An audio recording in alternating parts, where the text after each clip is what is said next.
So this is a postcard that I found from the 1940s that has Elmwood Park on it. Elmwood Park is just like a normal, like medium-sized, like neighborhood park. It's walking distance from my house. I can tell you, it does not look like this nowadays.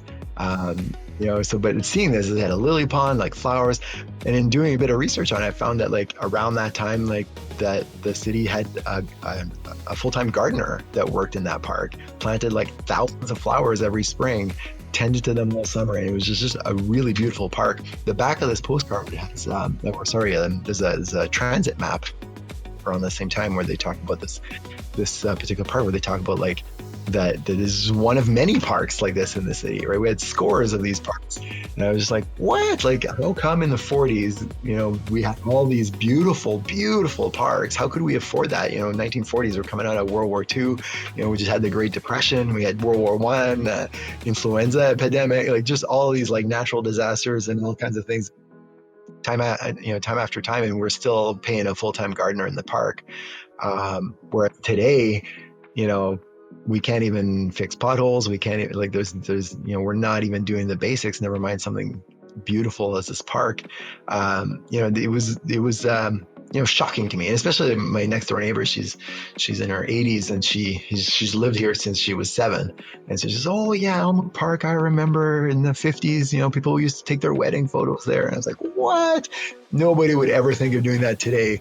Hey everyone, welcome to the Active Towns channel. My name is John Zimmerman, and that is Michel Durand-Wood from Winnipeg, and the Elmwood Guy behind the blog Dear Winnipeg, and the author of the new book, You'll Pay for This. We'll be covering what inspired him to start writing about the financial status of his community and how he got engaged to be able to start making a difference on the ground within his Elmwood neighborhood. But before we do that, I just want to say, if you're enjoying this content here on the Active Towns channel, please consider supporting my efforts by becoming an Active Towns ambassador. Super easy to do. You can click on the join button right here on YouTube down below, as well as navigate over to activetowns.org. Click on the support tab at the top of the page, and there's several different options, including becoming a Patreon supporter. Patrons do get early and ad-free access to all my content. Okay, let's get right to it with Michel.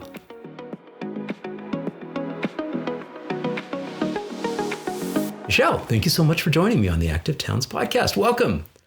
Thanks, John. I'm so happy to be here. It's kind of surreal to hear your voice, but actually speaking directly to me.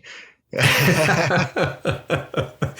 it's fun here to be able to record these days with that video connection, and so we feel like we've got a really good connection personally here. I look forward to meeting you in person very, very soon, in about a month's time. We're recording this in May, and you and I are going to be together in June. This episode's not going to go out until much later than that, so yeah, this will all be in the past. Exactly.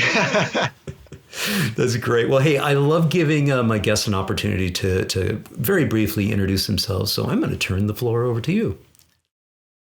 All right. Well, my name is Michel Durand-Wood. I live in Winnipeg, and I blog online as the Elmwood Guy at dearwinnipeg.com. So that's where I write.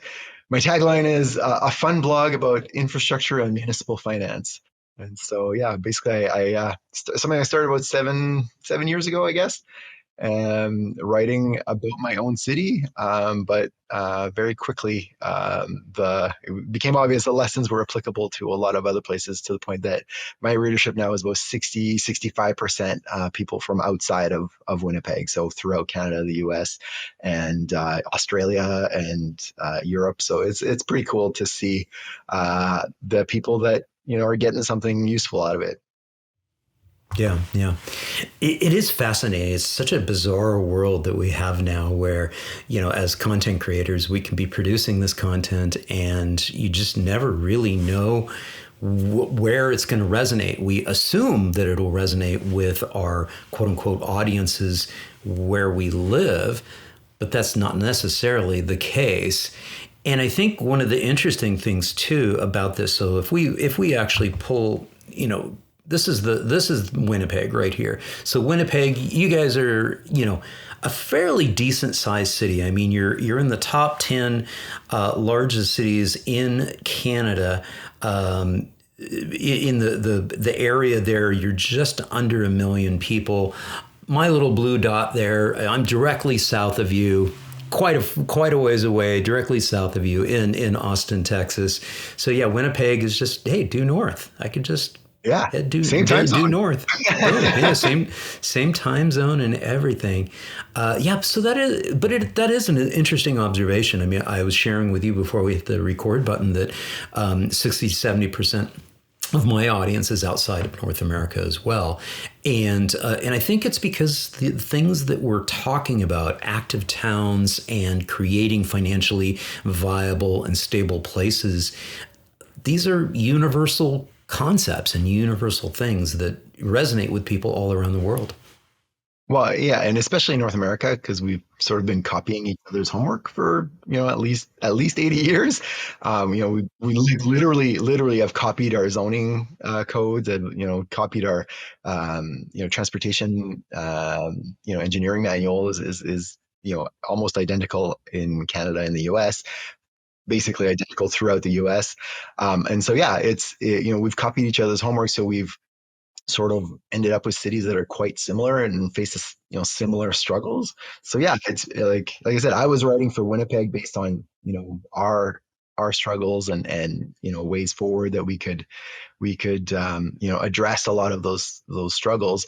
And yeah, it did not take a long time for people outside of Winnipeg to be like, hey, wait a minute, I know it says Winnipeg, but I'm literally, I feel like I'm reading about my own city. And so yeah, I've gotten emails from people like, in Texas, in Florida, in Maryland, in Oregon, people who said, "Oh man, I was so inspired by what you wrote. I ran for council in my city and I won." And it's really encouraging to see. So again, the point for me was to like help my own city, but if it only happens indirectly because other cities are doing things right, well then that's fine too.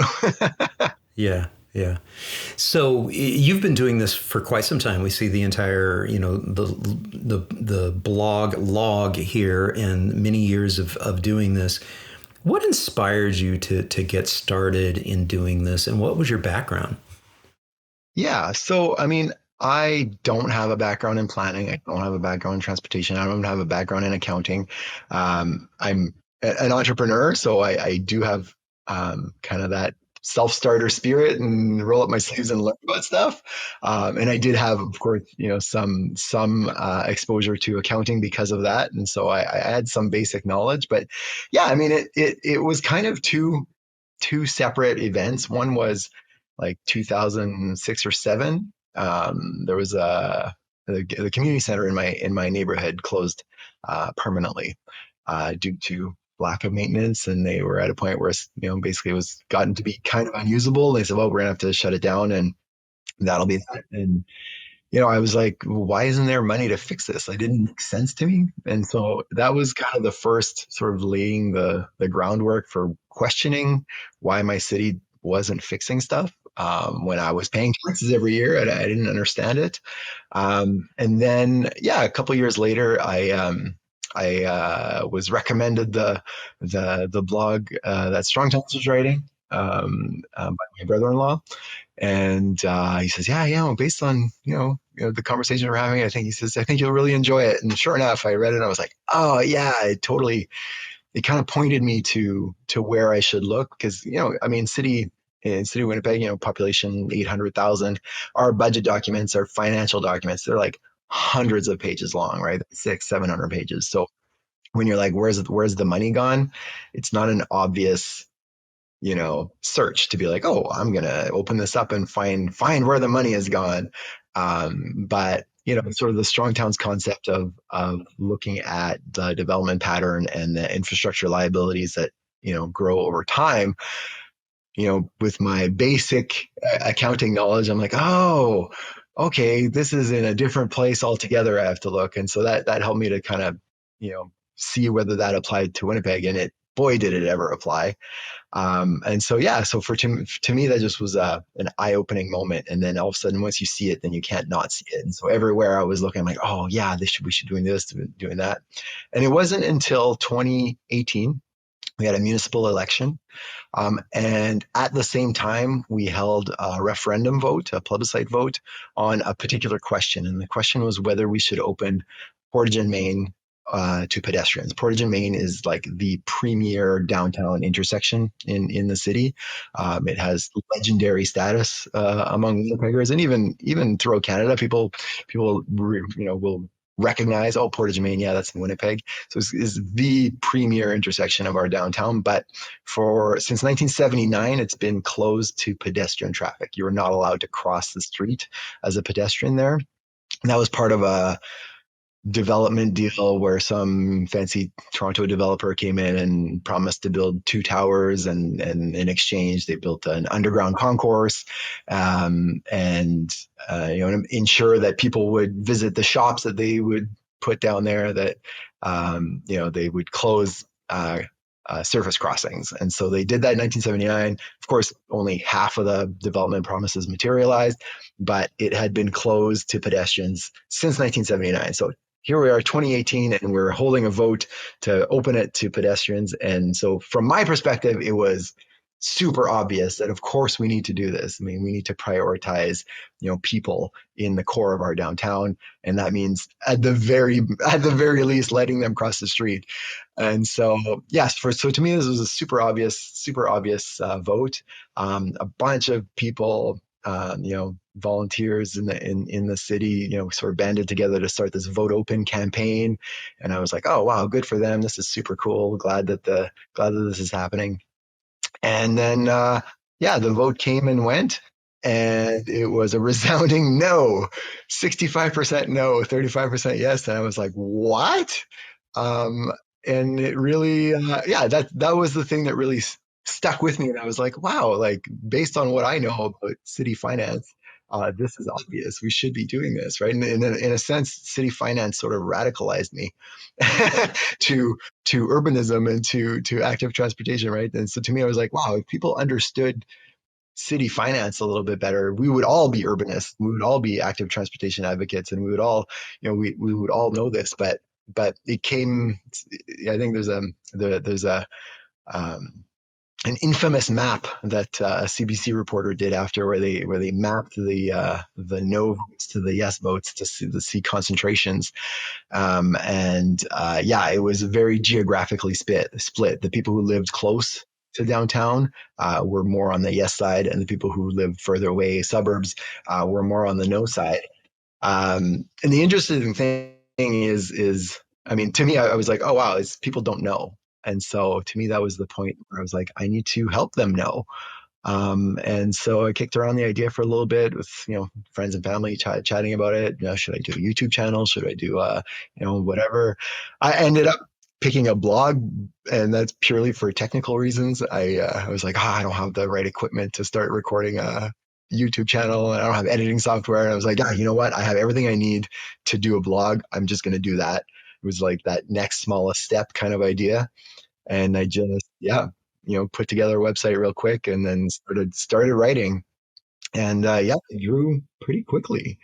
That's so. And then fast forwarding, those first few pages we were looking at. This was from the 2018 time frame. So obviously, this was prior to the vote, and then boom. Now we're at 2024. Yeah, the previous article from 2018, it had that map. If you scroll down a bit, there it is. Yeah, there it is. So that's how the yes no split up, right? So yeah. So really, I mean, this isn't the same thing, but really, this is kind of like the story that we're seeing at the provincial level there in Ontario. And, the control that the province in Ontario wants to have over what Toronto does as a city. Toronto's building out this wonderful, protected and separated, all ages and abilities bike network. And then the premier, Ford comes in and says, no, no, no, no, no. That we want to make this easy for the suburbanites to be able to come in and out and not necessarily stay and live. So I it's mean, very interesting. which is a reasonable approach, but is missing a big part of the conversation, right? As soon as you're not talking about what things cost, that you can't ask what their preferences are, because their preferences are going to be different based on what things cost. And that's why I said, like, if more people knew about, if more people understood municipal finance, we'd all be urbanists and active transportation advocates, because that's the that's the key point, right? People want what they want. We'd all live in mansions and take a helicopter to work, if money wasn't a thing. But money is a thing, and therefore we make different choices. Well, and And and you and I will talk about this a little bit too. Is that, and I cut my teeth in public health, in healthcare cost containment strategies, and from an epidemiological perspective. And there's a difference between what it costs to actually build something, the capital costs, and then the direct return on investment, as well as the indirect return on investment, as well as the knock-on effects. And so sometimes the only thing that people look at is like, oh, it's going to cost X amount to build a protected bike lane. F that. We don't need that. It's like, wait a minute. No, no, no, no, no, guys. That's a dirt cheap, pennies on the dollar compared to what you are supporting and what you are doing. And it has a much greater return on investment. And they're like, what? What are you talking about? How could that possibly be? So this is interesting, though, now that we, again, fast forwarded to 2024. So we saw that map of what happened in 2018. But now when we just look at Winnipeggers, the people right there in the city, we're seeing the support level flipping. It's now 6 in 10 Winnipeggers are supporting this transformation. So a lot of education happened from 2018 to 2024. well, and that's like I said, like city finance to the rescue, basically, right? We are now. It's going to open by July 1st is the target date. They're doing the construction work right now to reopen it to pedestrians. But what got us to that was city finance. You can't build an underground concourse, and it'll last. It'll never last forever. That's the nature of infrastructure. And so there was a waterproof membrane inside the street that prevents the rain from falling into the underground concourse. While it is now, it was first installed in 1979. It is at the end of its service life. There's water seeping in. It needs to be replaced. Turns Of course out it is. Of course it the is. cost to do that is prohibitive, and we don't have the money to do it. And so faced with, a financial decision about it, should we spend a lot of money to keep things the same, or should we spend a lot less money to just let people cross the street? Guess what? The support levels have flipped now, right? We're like two thirds of people who are now supportive of opening it up, because city finance to the rescue, right? We talk as soon as you start talking about money, all of a sudden people's preferences are different. And even in that survey that was up there, I think they said like 30% of people who voted no in 2018 have now come around, right? And so that's a big shift, right? Just from money, right? It's not like people changed the reason they were saying in 2018, well, oh, they were worried about traffic, they were worried about safety, that those were the things they were worried about. But it turns out they were really worried about cost, as most people are. And you need to, I mean, you talked about it a little bit, right? It's, a bike lane, it's going to cost X amount. People are like, well, that's too expensive. But you're like, it's easy when we're talking about like city size numbers, especially in a city like Winnipeg or bigger. We're talking like millions or tens of millions or sometimes billions of dollars. Those numbers don't mean anything anymore to people. So you need to like bring it back to, what does it mean to me as a citizen, as a taxpayer? What does that impact on me? And if people can understand that, it's a whole lot easier for them to get on board with different policy choices that are going to change the status quo, because they recognize that it needs to, because either they don't have the money to maintain the status quo, or they don't want to pay the money that the status quo requires, right? So, yeah. So one of your tagline, of course, is you're trying to make this fun, and interesting. And I'm assuming you put a fair amount of humor in this to make this fun, and you're poking fun at various things. So I want to pull a few images up, and we can talk a little bit about that and kind of go from there. So, walk us through what we're looking at here on screen and describe it for our listening audience too, because we will have about 40% of our audience is going to tune into this just audio only. So, what are we looking at here? Well, yeah. So, I mean, just to give a bit of background, yeah, if you're going to start a blog on municipal finance and infrastructure and you want people to actually read it, you're going to have some sort of a hook. Otherwise, I'm not sure I could have gotten my own parents to read it.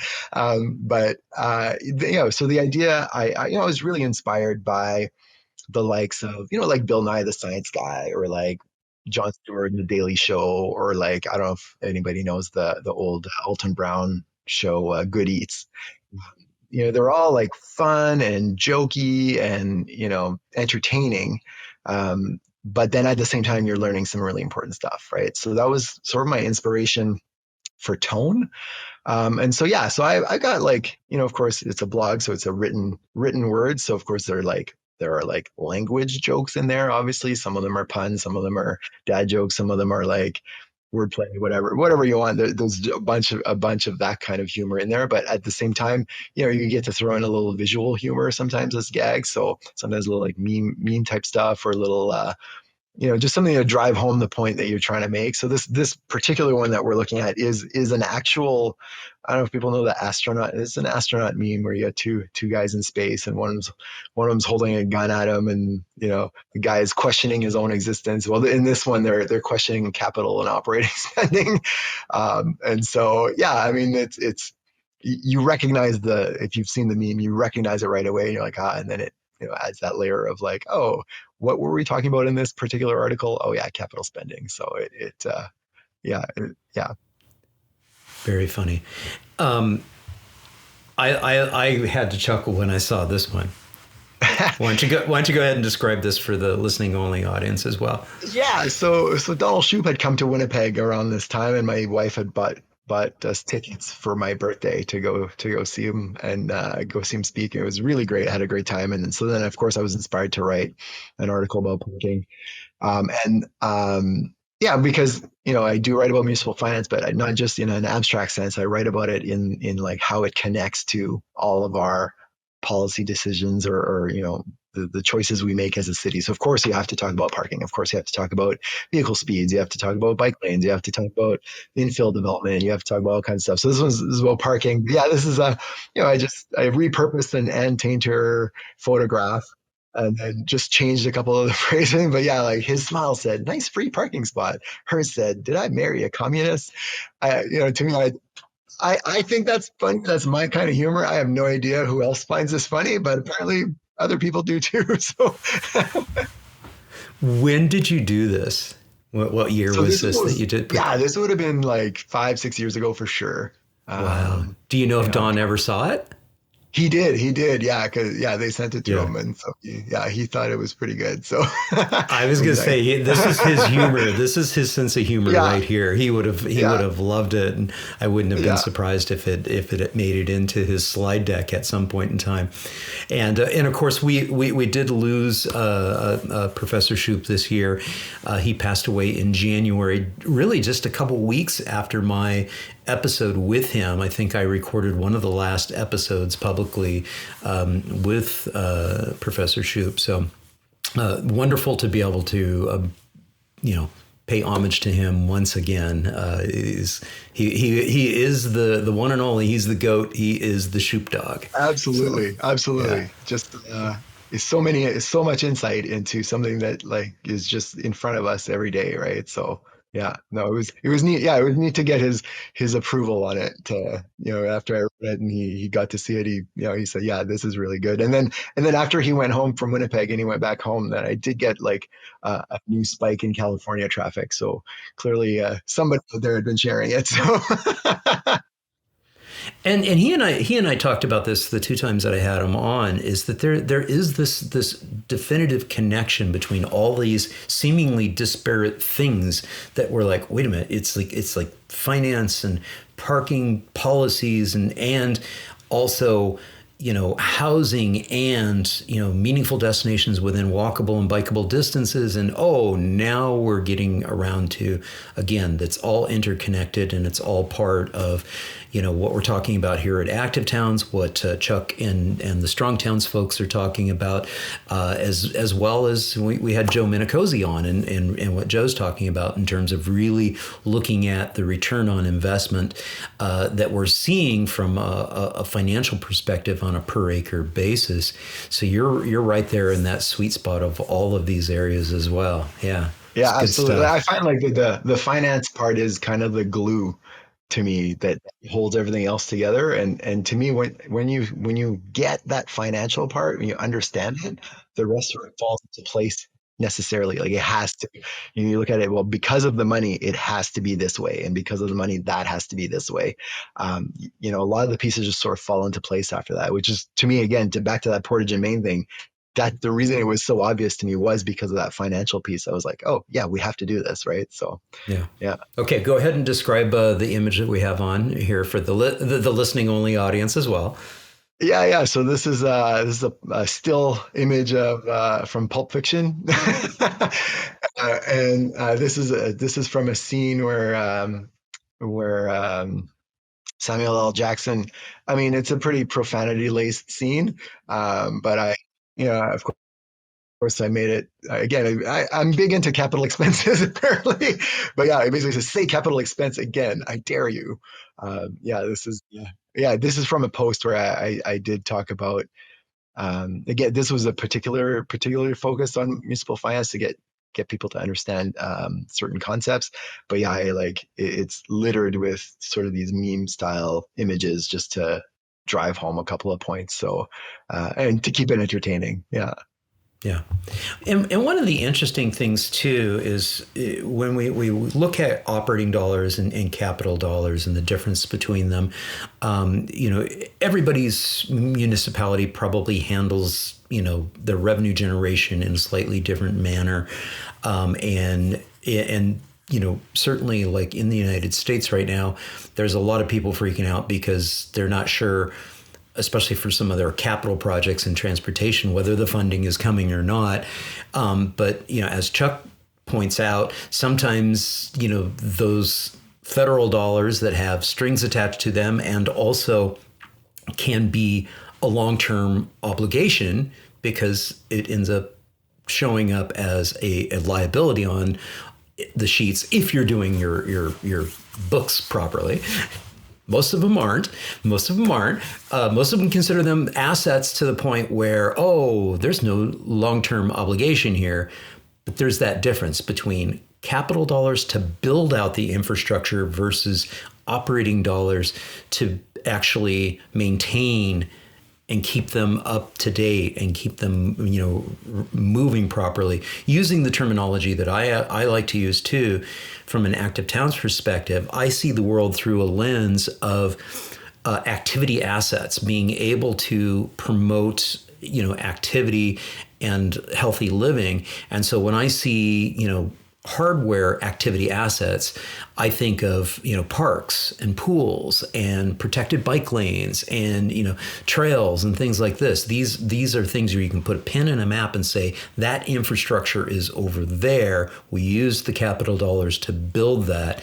And then the software activity assets that I think of when I think of these activity assets are the policies and the programs and the procedures in place and the, education events and activation events and the ongoing maintenance and making things beautiful and wonderful and keeping them going and keeping them delightful, which brings us right back around to what originally got you prompted in all of this is why is it so hard for us to deal with, keeping this infrastructure that we have up? Why are our parks falling apart? Why is the potholes not being filled? That sort of thing. So I love to tell that, story and bring it right back to, again, that world that I'm looking at in terms of, are we creating an environment that encourages healthy, active living? And it brings us around to those two buckets of the capital and the operating. Absolutely. And I think that's a really good way to put it, that the capital is that hardware aspect, right? Whereas the operating is that software, is ongoing. But I'm going to blow your mind here. Capital dollars are just operating dollars from another year. They're they're they're the same, right? Um, and whether you are setting aside money over years to build up a pot of money so that you can buy a swing set, a pool, a road, whatever it is, a bridge. Those are dollars that you necessarily aren't spending in your operating budget, right? There's dollars that you're bringing in as revenue through property tax or sales tax or fees or whatever it is, but then you are not spending it in that year and you're putting it aside. So that's an operating dollar you just have not spent, right? If you do it with debt, it's the same thing, right? If you borrow the money up front, build a bridge, that debt needs to be paid back. It'll be paid back in the future with operating dollars that you can't spend, right? You'll bring in those operating dollars and you'll not spend them, and then instead you'll use them to pay back that debt. So capital dollars are just operating dollars that you're taking from a different year, and so it's that kind of time travel aspect that I think just as a society we have not wrapped our brains around. That when you build that bridge, when you build that road, that pipe, that whatever, that you need to immediately that it's going to have impacts on your operating budget right away. And just because you balanced your operating budget this year, which means you spent as much as you brought in, that's not good enough, right? Because you need to actually have some money that you haven't spent because you're going to need it later, right? So that's kind of the part where like we need to wrap our brains around that even the hardware stuff is just software later, essentially. Yeah, yeah, And sometimes, cities get really addicted to quote unquote the free money when they get capital dollars in the form of federal money coming in, and they try to leverage that, and they're like, oh yeah, this is a good deal, it's a 90-10 split, where we have to come up with 10% or 20%, and then the feds come up with this, and so it feels like you're hitting the lottery and you're winning. It's like free money, free capital dollars. But to Chuck's point is that, oh, but don't forget, that's a long-term obligation. What are you doing to then making sure that you're setting and squirreling money aside for the long-term upkeep of it, as well as the future replacement costs after, that generation goes by, because it's not going to last forever. So. yeah, yeah. I explained the same. Imagine I gave you a horse, right? You're like, oh yeah, cool, free horse, awesome. Who's going to turn down a free horse? Yeah, but then that horse needs to eat. It needs to be, has vet bills. It needs to be stabled. You have all these costs.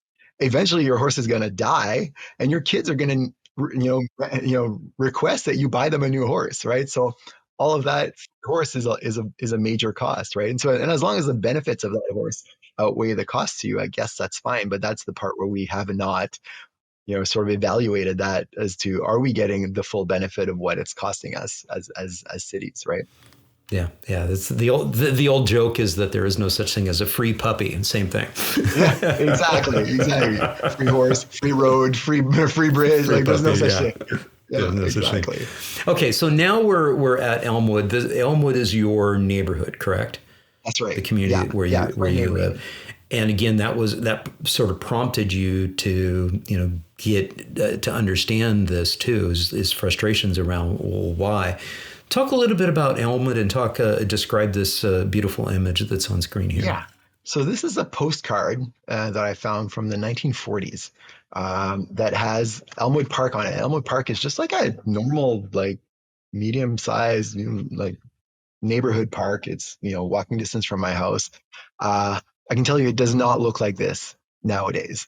But seeing this, it had a lily pond, like flowers, and in doing a bit of research on it, I found that like around that time, like that the city had a full-time gardener that worked in that park, planted like thousands of flowers every spring, tended to them all summer, and it was just a really beautiful park. The back of this postcard has, or sorry, there's a transit map around the same time where they talk about this particular part where they talk about like that this is one of many parks like this in the city, right? We had scores of these parks, and I was just like, what? Like, how come in the 40s, we had all these beautiful, beautiful parks? How could we afford that? 1940s, we're coming out of World War II.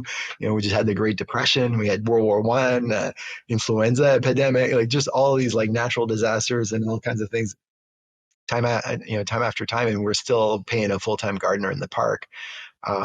Where today, you know, we can't even fix potholes. We can't even, like, we're not even doing the basics, never mind something beautiful as this park.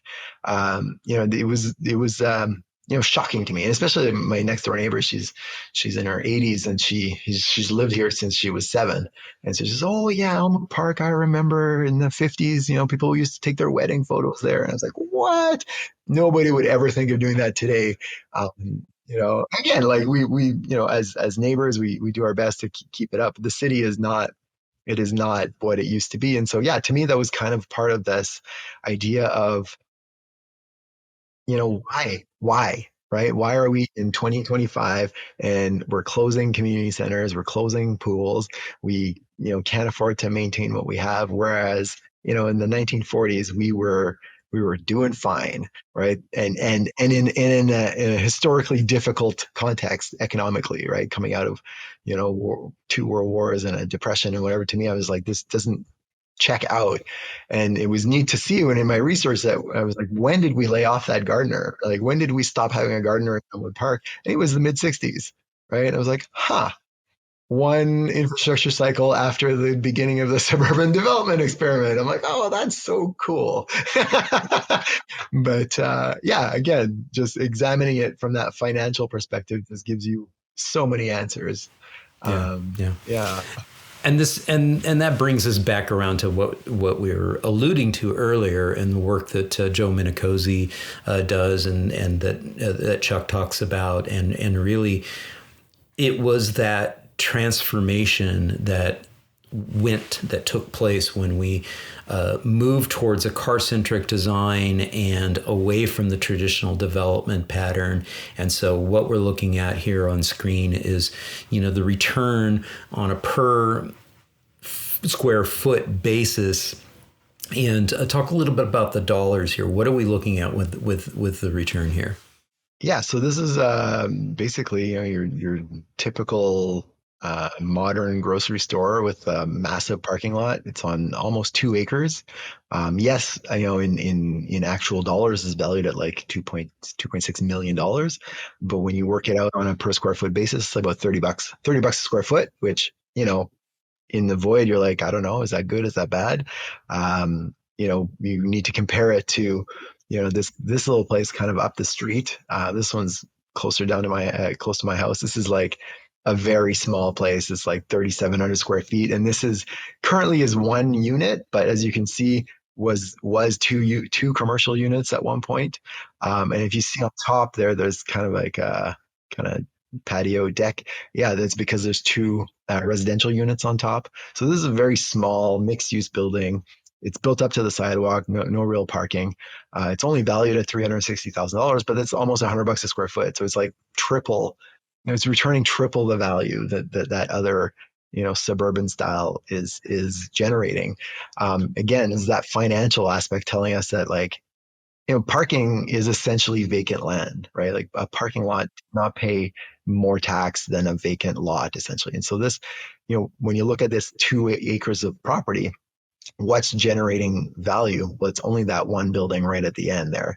And then you couple that with what it has done to the built environment, where, look how far this is from the street, right? So if I'm walking there, I'm making a lot more difficult for people to walk. I'm making it a lot more, necessary for people to drive here. Even transit will drop you off like right where this photo is taken from, right at the street. It makes transit, less appealing. And so, you're sort of forcing people to use a vehicle. Well, that has impacts throughout the system as to what, kind of roads we need to build, how many lanes we need, how many overpasses we need. And then, to the built environment, it's pushing all these buildings further apart, like Donald Shoup has mentioned, making it less walkable, but also making the roads longer, making the pipes longer. And when, like, in most cities, you're looking at about 85 to 90% of your infrastructure is just the roads and pipes, right? So if we're talking, we have more infrastructure than we can handle, it's not the pools, it's not the, swings in the park, it's not any of that. It's the roads and pipes that are causing the financial crisis that your city is in. This is Henderson Highway. This is the same street again. This is not far from my house. This is closer to the smaller building than the bigger one. But you can see here how we make certain investment choices now that, once you get to this idea that, like, well, now all people drive because they have to, because of how we've built things. Now we have 3 lanes in both directions. So this is 6 lanes wide. So this is a huge financial cost for the city. And you can see sort of the highway style guardrail here. That's because a lot of cars tend to leave the roadway here. So this is, in a sort of an attempt to protect the pedestrians and the building, but what this does to these buildings here, this is like, it's destroying value, right? Having a highway style guardrail 4 feet from your front door, that doesn't add value to your property. That actually takes value away from it, right? So here we are making infrastructure choices that, instead of adding value, instead of making things more productive, we're actually making this building less productive, right? We're making it less valuable, so it pays less taxes. This is just how it all fits together. And when you start walking around looking for the dollar signs everywhere, this is the stuff that jumps out at you. You're like, wow, look at this expense versus what we're doing to this value here. Whereas, if you make it, if we added a bike lane, if we added high frequency transit here, we are adding value to this property. We're making it more valuable because more people can more easily reach it. We can also make it more beautiful. We can add street trees, we can add planter boxes, we can add seating in that kind of environment. All of that are public investments that add value to the private properties, which will pay more tax because of all that added value, which is a virtuous cycle, a virtuous financial cycle. When you have kids, you kind of hear yourself echoed back. And so whenever we walk down here and I hear my 8-year-old going, oh, look how expensive all of this is, then I know I'm doing my job right. Yeah, I mean, it's amazing. I can't imagine what this block, probably looked like. You could probably get a photo for me of what this looked like when the building to the left was originally built. I'm not sure circa what year that was constructed, but what we have now, is highway design speeds, highway designs, auto sewer approach to this, where you've just killed off any of the vibrancy and vitality that would happen if this was a people-oriented place. Yeah, supposedly when it was first built. Yeah, like that's kind of the idea. Like, is this a place or is this on the way to a place? Right. This is definitely the way it is now has been transformed into let's build pipes. And let's, treat it like a sewer, and the cars and the people inside them, we just want to shoot them through as quickly as possible. We really don't, we're going to put barriers up here. We don't want to encourage them to stop and stay. So, yeah. Precisely. Like, the buildings are saying this is a place. The infrastructure is saying this is not a place. We're just on the way to a place, essentially. Yeah. And to be clear, too, what we're talking about here with these 6 lanes, high-speed designs, and all of this, the whole point of the graphics that we were showing earlier, the images that we were showing earlier about the lack of return on investment on a per foot basis, square foot basis, or per acre basis in Minnecozi's terminology, again gets to the point that we were talking about earlier of why can't we afford to have that gardener anymore. is because we're getting less and less return on investment, to the city that we've built. And so we've got all this money, capital dollars that we've put in to build this, and it's just siphoning off, return, and we're not getting as much in tax revenue from the areas that it's servicing.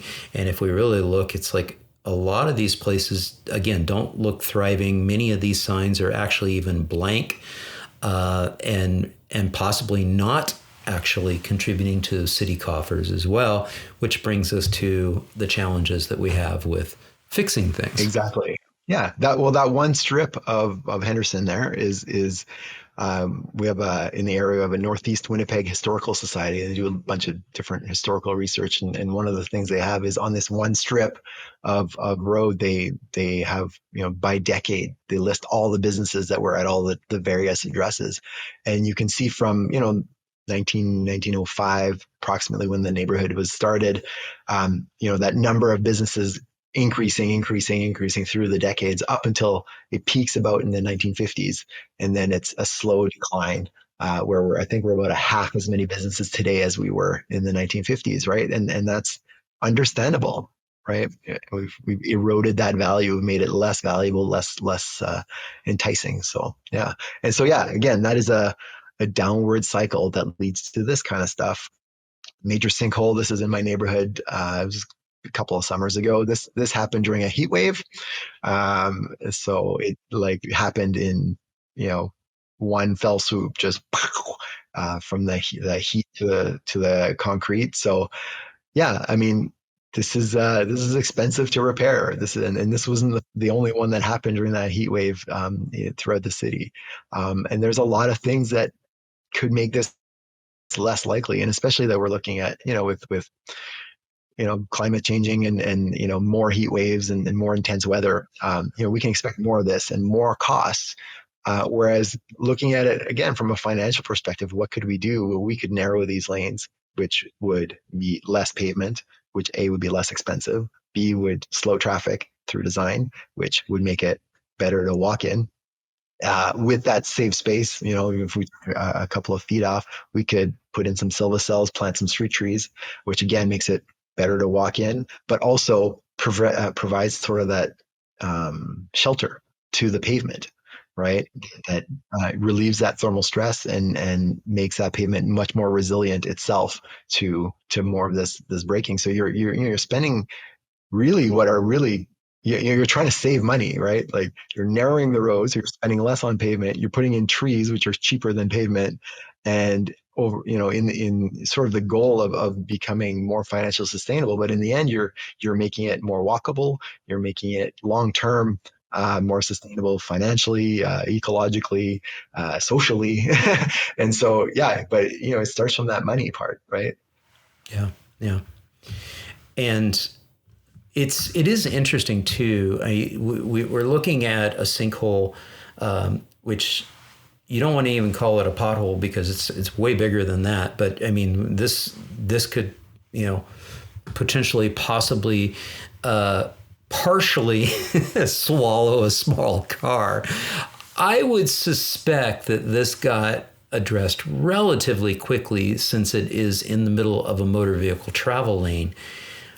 Now, I'm making some assumptions here, but I would say that if this were to have occurred on a sidewalk or a bike lane or on a multi-use path, it might not get addressed as quickly. Speak to that a little bit, or at all, actually. Or at all. That, and I think I do. I think I have a photo of a sidewalk example as well. But yeah, I mean, there's plenty of examples where the sidewalk becomes impassable, and you can see fire line trace around the sidewalk onto the grass, right? So you can see that, okay, this has been here a long time, right? And there, I think I have a photo. Yeah, that's the one exactly. This is you can see that this piece of sidewalk has not been repaired in a long time, and luckily the McBains have decided to take the next smallest step they can to address this, and just put down a piece of wood to be like, look, we are fixing this. but for somebody to take this upon themselves, like it's been like this for a long time before, before it gets to this, and then for it to stay long enough that I can take a photo of it, it is indicative of the priorities that we are setting for ourselves, which again financially make no sense. Like, how much does fixing a sidewalk cost compared to fixing a roadway? Like, it's not even in the same universe. And so if we, from a financial perspective, need more people to be walking, biking, taking transit because it's cheaper, we need to be able to prioritize that in our spending, right? And in Winnipeg, we spend, I think, 2025, I think we'll spend $170 million on road repair this year, right? And that's just a fraction of what we need to maintain all of the roads, like most cities, just a fraction. But 170 million to do road repair, like we should be, leveraging that. There should not be a single road that we rebuild that goes back in the same way it came out, right? We should be using that money to, again, narrow lanes, add bump outs, widen sidewalks, add street trees, fix sidewalks. That's what we should be doing for every single dollar that we spend, because we know that what we have isn't working. So we shouldn't, spend that money locking in a whole other generation, a whole other, life cycle of that infrastructure staying the same. Like, that's financially irresponsible. Yeah. Yeah, and for you all, north of the border here, you do have a different type of healthcare system. And, this image that we're looking at on screen here of this sidewalk, and I'll describe this for the listening only audience, is that you had a sidewalk that had a similar type of sinkhole situation, and the neighbors, the folks there, McBain's, they decided to put a piece of plywood over and then painted, and it says McBain Bridge, tongue in cheek. Ha ha ha, this is great. But yeah, to your point, it's like we will come up with the money to repair a street sinkhole, but we'll, when it comes to active mobility infrastructure that needs to be maintained and repaired, et cetera, then suddenly we're poor. There's a sense of poverty. Oh no, we couldn't possibly come up with the money to repair that sidewalk. To your point, we came up with the money to do it when it's automobile infrastructure, but we don't. And again, the long-term return on effect, the return on investment of active mobility infrastructure is going to far outweigh the investment in the motor vehicle infrastructure. And we don't have to go very far into the future to see that, yes, if we can get more people walking and biking and living a healthy, active lifestyle, we're going to see that return on investment in decreased healthcare costs over time, as well as a myriad of other, add-on benefits to transforming our built environment closer to the traditional development pattern, away from autocentricity and auto dependency. But yeah. Well, and like you said, fully at the municipal level, at the municipal cost level, the return on investment is like orders of magnitude beyond what it needs to be. It's so huge. But like, to your point, in Canada, we have a, public healthcare system where our taxes pay for everybody's healthcare. Once you start adding in those benefits, and that return on investment at the provincial level and the federal level for us, that's just, you're just adding more return on there. There's no argument against that, really. Yeah, yeah. Y'all have a vested interest to try to get as many people walking and biking as possible, full stop, period, including getting away with the ridiculous helmet laws and all that kind of stuff. Because when you really look at the epidemiological data, the number of people who will cycle are going to be greatly enhanced if you get more people cycling and et cetera. All right. What's going on here with this couple of photos here? What are we looking at? So this is what I was talking to you earlier about. One of the first instances where I noticed, sort of the decline of my city, where I was really like, wow, this is the Kelvin Community Center site, right by my house. So this is sort of like Google images through the years. So this is this. I think the first one over there was 2006 or 2007 before they tore it down. This is after they tore it down. So there's just a big vacant lot. I think there's a yeah. So this was the Kelvin Community Center. As you can see, it was old, right? It was built early on, and not a lot of money put into it over the years. And then they tore it down, and then the city at some point tried to sell the land, declared it surplus. But then some neighborhood activists banded together and said, no, you know what, this should still be a community amenity. We still need it. We still need something. And so they fought a long and hard battle to at least have it turned into a playground. And there's a skate park there too. And so that's what it looks like essentially today. The trees are a little bit bigger now, but that's what we have now rather than a community center. So it's not, we still have the need for a community center, but at least, we didn't completely lose an amenity. But yeah, that was again a financial battle, right? Yeah. Yeah. It's interesting too when we look at this concept of transforming our built environment and transforming away from autocentricity. And the fact that what you just described there was that some of the neighbors got together and said, no, we do need something here. Maybe it's not the same thing that we had, but we need something. And so you end up getting that transformation. Talk a little bit about the reimagined Elmwood sort of bottom up revolution and the ground up, approach.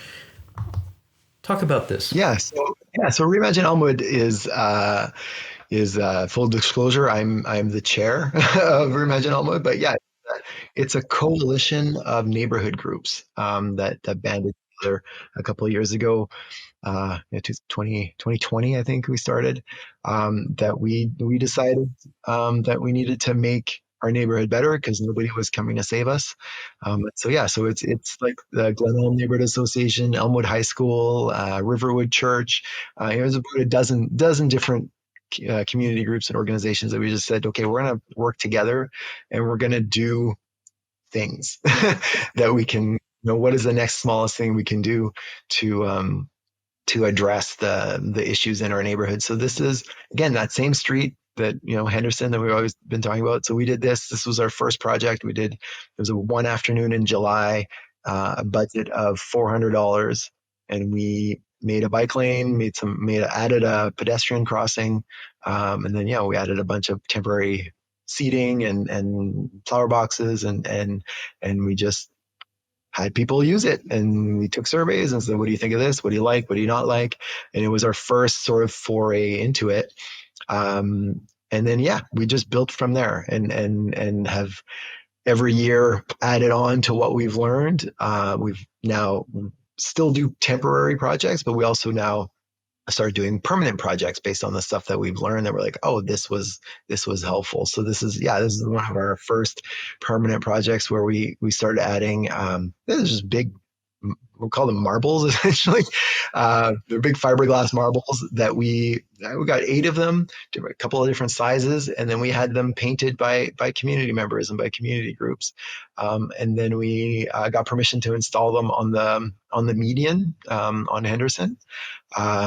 It's kind of a neighborhood beautification and pride of place, for people to say, oh yeah, I helped paint that one, or oh yeah, this makes things look nicer. But 2 is also, it adds a little bit of that sort of psychological edge friction for drivers walking through, right? It's just an extra thing that they can kind of not quite see, that sort of tightens that field of vision that makes them psychologically want to slow down even a little bit, which is kind of a traffic calming as well. And again, not a big thing. It's not a crazy, like, we're not touching the roadway at all. We're not doing anything. It's just a next small step to add on. And this was, a first step, but we've, since added a couple other things. I like this photo because it's at night, but only because, this was installed, I think it was like late October, early November. So it gets dark pretty early in Winnipeg at that point. This might have been maybe 5 or 6 p.m. This is not super late, but I just found it was super neat because here we are installing this in the dark of night. You know, it looks like super ninja, but like we had full permits and everything. Like this is totally legit. We weren't, we, yeah. But yeah, it's a nice little photo of all of them together here. But yeah, they're just on this one strip of Henderson. And so yeah, they've been there for 2 years now. So yeah, this is another aspect that we added, these Elmwood, welcome to Elmwood sort of archways. This is at the location where we had added temporary crosswalk in that first project, because there are two sets of traffic lights, and um, they are 200 meters apart. What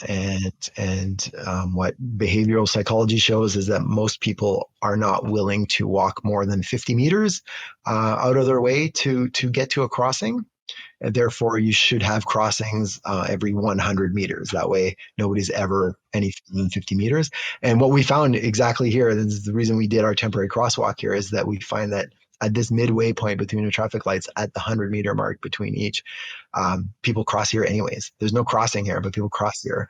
And the city didn't want us adding a crosswalk. They were not in favor of it. So we're like, okay, well, we're not going to add a crosswalk, but we're going to add stuff that at least visually will tend to slow traffic here, so that the people who do cross are a little bit safer, right? So here we're, again, that edge friction. We're trying to add a bit of a sense of an enclosure. We would have liked to do, all the way across, but of course, money is an object, and so yes, we're kind of faking that enclosure thanks to the tree in the middle of the boulevard. So you can see they kind of helps visually enclose that on both sides. So yeah, again, more traffic calming here, just to get traffic to slow a little bit more through design. And again, one little thing at a time. We add one thing, one more. Yeah, so this is again, also they're beautiful to look at, and they're made out of steel, which is kind of a nod to Elmwood's industrial past, but also they're inlaid with wood from an elm tree that used to stand in Elmwood. So it's Elmwood from Elmwood. So a lot of little I like things like that. that. Yeah, I like Yeah, that. other cool things. So yeah, again, just to make that street more productive, more safer, more pleasant. You can do things right away, and just have to band together with your neighbors. Yeah, Yeah. and very strong towns esque. You keep saying that next little thing. What can you do? And I see that with that bike lane and with this particular project, I'll let you describe this. It's clear that you are doing some things in the right of way, and you are getting permission to be able to do some things. Talk a little bit about how you have established the credibility within the city, so that the municipality is like, oh, this group of neighbors that have come together that are trying to make their place safer, more inviting. How did that happen? How did you get the quote unquote permission to do this versus being these activists who are doing things in the dark of night? Yeah. So there's two parts to that. One is, like you said, Reimagine Elmwood, we're a coalition of a dozen groups, right? So we're not just like a few people. We are a lot of people, right? We are representing, and we from all walks of life. So we're a lot of people that are coming to the table. So When you say a lot, what do you mean? well, so like I said, a dozen groups. So if I had to name them all, I don't know, I can remember them all, but Elmwood You don't Community have to, Resource but I Center. mean, are we talking dozens of people or hundreds and thousands of people? Like, so our entire neighborhood is about 12,000 people, 12,000 residents. The organizations that are part of the group, we certainly bring at least 1,000 people, as members to that. So it's a big proportion of people that are being brought to the table through represented through these organizations. So that's it gets us in the door. Exactly. Yeah. And this is the power of what I talk about often on the channel is that if you want to see change in your neighborhood and to your streets, you need to start talking to your neighbors. You need to grow your coalitions. You need to partner with other organizations that have some like-minded thoughts that are like, because you have to be able to send that message to the leadership, city leadership, that, oh, what's going on here? This is like this whole group, this coalition of group, these people who are reimagining Elmwood, they represent a significant voter bloc. Suddenly your constituency is like, oh yeah, we need to be paying attention to what's happening out here. Yeah, and we were intentional about making sure that we, were representative of the community. So we have the high school involved, we have the business coalition involved, we have, neighborhood, residents association, we have just a lot of groups, and so we are, you know, we can be representative a little bit, right? And so yeah, and like I said, that got us in the door, essentially, right? After that, we've been told no a lot of times for a lot of different things. And so the main thing is when you are told no, that doesn't mean stop. From our opinion, it means find a different way, right? And so if the answer is no, um, we try to make it smaller, or we try to make it temporary, or we try to make it, you can always change something about it that'll make it more palatable, right? So this was temporary, this was a temporary trial, but that we did for 3 months. So we set it up in August to October, but this wasn't our first project, right? We had already done the other one that was an afternoon, like 3 hours, right? 3 hours temporary, $400. This one we scaled up. It was $2,000 or $3,000 in 3 months, right? And so you don't start at the top, right? We know we have to change everything, and we would love to change everything and make it all permanent and do it all right away, but you have to bring people along with you, and that includes not just city staff or city council, but it also includes some neighbors that maybe all don't necessarily know everything you do, or maybe don't have the same values, or don't, you have to, they don't come from the same circumstances, so you have to bring people along with you, and so sometimes that means taking smaller steps. Oftentimes it means taking smaller steps, so you have to recognize that, like, just because you've seen this happen at this scale, or at, somewhere else, in your own neighborhood, that may not be where you start. It might be, but you have to be willing to adapt, and, like I said, scale it back to what is literally the next smallest step you can take. Sometimes it'll be a political obstacle, sometimes it'll be a financial obstacle, and so you just need to be willing to just continuously adapt, which is what you're going to have to do anyways, because no matter what you put out there, no matter how well planned it is, there's always stuff you couldn't predict. There's always people who are going to use it the quote unquote wrong way that you couldn't predict. You're like, oh, I did not expect that, right? And so that's the process. You learn from it, and you're like, oh, okay, great. So that's how people use this. Okay, now we know we can do it this way, or whatever. So it's, yeah, it is a lot about, once you're in that door, you expect to still get a lot of no and a lot of pushback, because yeah, like we didn't get this. We didn't get here overnight, right? It took decades to get to the system we have now. It's going to take that amount of time as well to, fix what we've broken, essentially. And so, rather than try these big, broad leaps of, like, we're going to go from here to 1,000 overnight. We're much better off doing, like, little tiny steps that kind of get us there incrementally over time, because it'll bring people along. They'll be able to see, oh, the sky didn't fall. Okay, cool. Or, hey, actually, not only did the sky not fall, I didn't expect to like this, but I love it, right? That kind of stuff, where you bring people along, but also you can adjust as you go along too, right? Because you have to be humble enough to recognize that you probably will get it wrong. And so if you're taking small enough steps, that allows you to continuously adapt to that that you get from people using it, from people seeing it, from people talking to you about it. And so, yeah, I think that's the important thing. Yeah. So, folks, dearwinnipeg.com is the blog.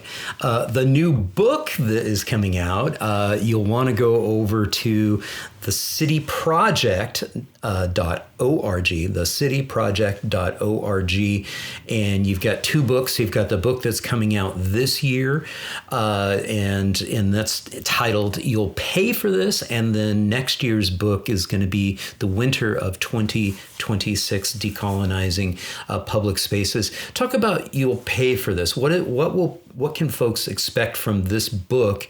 And I suspect that this might be, rather than digging into your entire archive and weeding through a whole bunch of blog posts, you may have summarized quite a bit of your learnings into this first book. Now, I'm making an assumption there, but yeah, talk about the book. Yeah.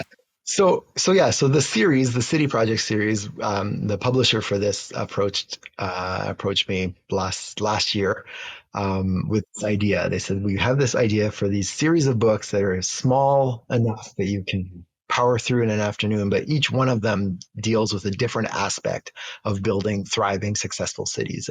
And we'd like you to take the lead in editing this series. And also we'd like you to write the first one. And so the first book is my book. You'll Pay for This, is on obviously municipal finance, because like I said, I find it's the glue that sort of puts everything together. And so, it's something that you can finish on a Sunday afternoon, right? It's not a big time investment. The idea was that you can sort of get a taste for the topic and come away with enough knowledge to I guess to be dangerous.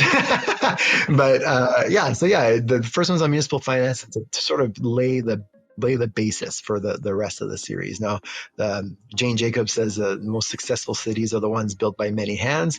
This book series is the same way. It's one that's going to be built by many hands. So the first book is mine, but the future books are each going to have a separate author on a separate topic. So the one that's up here is Decolonizing Public Places. City Lavoie is doing that one. We also have a third and a fourth book in the hopper. The third book, the title is going to be That'll Never Work Here, about cycling in a winter city, by Patty Weens is writing that one. So who's been on Active Towns recently. So we're excited about that. And then we have a fourth book coming up as well. And so the series will continue for as long as there is interest in it. But so far so good. Really excited about the feedback I've gotten on You'll Pay for This. People are excited. I'm excited. As we're recording this, it's not yet out officially. It'll be out officially in Canada May 20th, but then in the US and the rest of the world June 24th. So by the time this is out, it'll be available, I'm sure. Very excited to hear what people think and hopefully put that in as many hands as possible. I've already had a couple of people read a preview copy from some city administrators, not from my city, who said, "Oh, I'm buying a copy of each of this for each of the council members." Oh, that's excellent. That's so good to hear. So, yeah, that's good stuff. This has been such a joy and pleasure. Thank you so much for joining me on the Active Towns podcast. Thanks for inviting me. This was great. Thank you all so much for tuning in. I hope you enjoyed it. And if you did, please give it a thumbs up, leave a comment down below, and share it with a friend. And if you haven't done so already, be honored to have you subscribe to the channel. Just click on that subscription button down below and be sure to ring that notifications bell. And if you're enjoying this content here on the Active Towns channel, again, please consider supporting my efforts by becoming an Active Towns ambassador. Super easy to do. Just click on the join button right here on YouTube or navigate over to activetowns.org. Click on that support tab at the top of the page. And there's several different options, including buy me a coffee. You can make a donation to the nonprofit, and again, you can become a Patreon supporter. Patrons do get early and ad-free access to all of the video content. Again, thank you all so much for tuning in. I really do appreciate it. And until next time, this is John signing off by wishing you much activity, health, and happiness. Cheers. And again, just want to send a huge thank you to all my Active Towns ambassadors supporting the channel financially via YouTube memberships, YouTube super thanks, as well as making contributions to the nonprofit and joining my Patreon. Every little bit adds up and is very much appreciated. Thank you all so much.